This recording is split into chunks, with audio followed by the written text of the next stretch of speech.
আওলাদ রসুল বাবা সৈয়দ শফিউল বশর মেজবান্ডারের নাম শুনেছেন আপনারা? ওনার এখানে কিছু হিন্দু ধর্মের মানুষ গেছেন, ব্যবসায়ী, বড় ব্যবসায়ীরা। তো যারা হিন্দু ধর্ম অনুসারী তারা তো গরুর মাংস খায় না।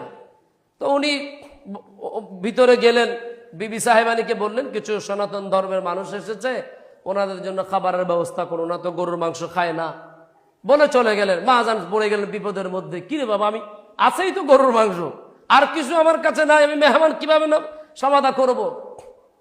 তো উনি তখন গৌসুল আজম বাবান্নের কিবলা আলম রওজা পাকে অফাত প্রাপ্ত, রওজা পাকে গিয়ে আচ্ছা তরফে কান্না করে আসলেন যে মেহমান পাঠাচ্ছেন, মেহমানের খাবার নাই আমার কাছে, রাজ দরবারে এসে যদি ডাইল আলুর ভর্তা দিয়ে খায় এটা তো আপনার কলঙ্ক হবে, আমি জানি না আপনার মেহমানকে আপনি সামাল দিবেন। এগুলো বলে মাহাজান ভিতরে চলে গেলেন।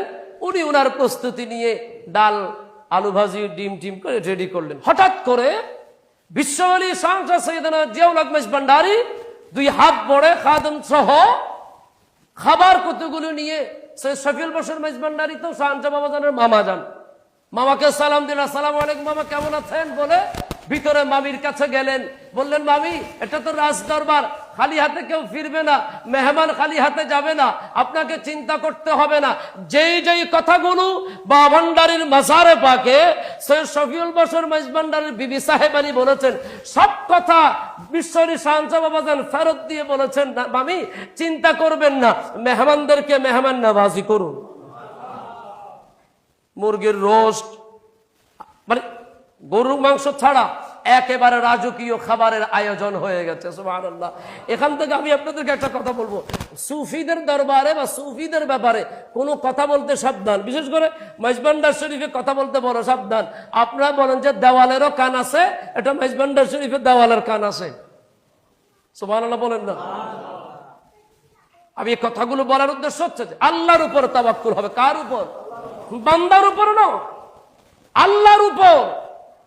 ওই আল্লাহর উপর যদি আপনি তাওয়াক্কুল করতে পারেন, আমার আল্লাহ অফুরন্ত দান করবেন আপনাকে। সুবহানাল্লাহ।